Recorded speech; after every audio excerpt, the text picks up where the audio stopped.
Hi everyone, this is the last video in the three-part series where we are showing you guys how to set up the telescope for tracking and how to actually take images of the telescope.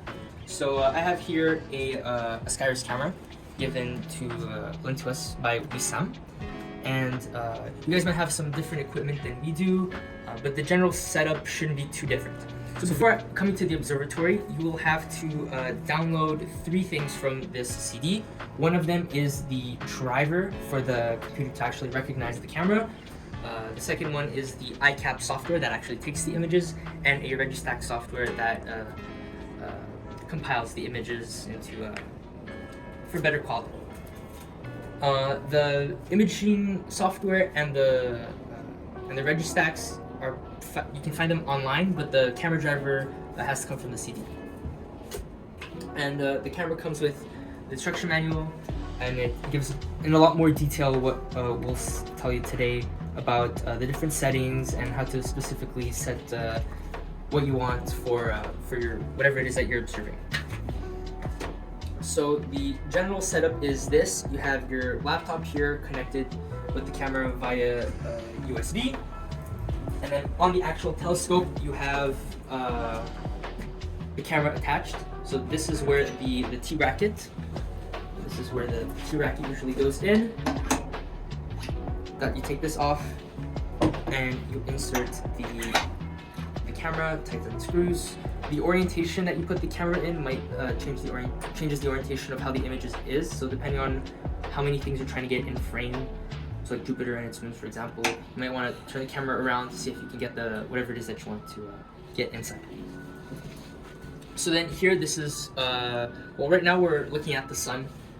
The software isn't calibrated at the moment, but the big white, that's essentially the sun. You have some different settings here. So if you go on device properties, here you set your exposure and your gain. So basically making the image sharper, neater, changing how much light gets into the camera per second. And then for the actual capturing, if you're low on capture, toggle recording info dialog.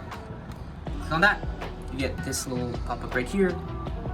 And then you have your different settings for the recording. If you click settings, you have well, this is just the camera and the properties. So if you want to go full color, or if you want to go black and white, video file, that's just how you're going to save it on your computer, how it's going to be saved.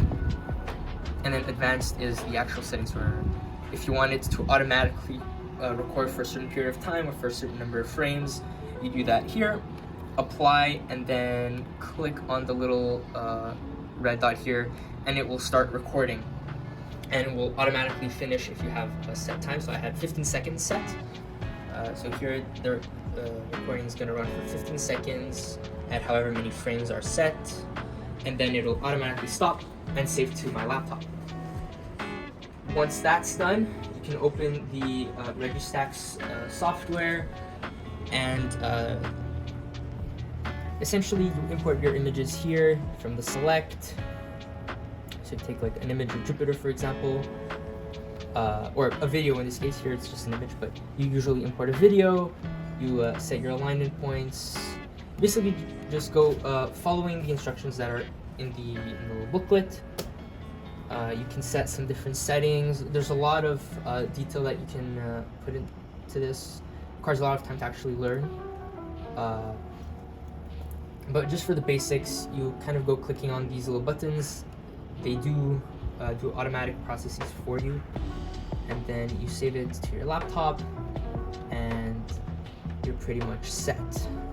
So one more thing to mention is, depending on the camera setup that you're using, and also if compared to if you're using camera or if you're using the T-bracket, you will have to adjust the focal length of the telescope to make the image as clear as you can get it. And remember that there will always be some fuzziness because you got the vibrations of the building, you have the different temperatures of air in the atmosphere, so it'll all induce some vibrations in the image. That's where the stacking process comes in. You're gonna get a bunch of different frames and hopefully try to get as neat of a picture as you can. So that's pretty much it. That's all the information that we can give you guys. We hope that you found it useful and that it'll help you in your observations. So happy stargazing!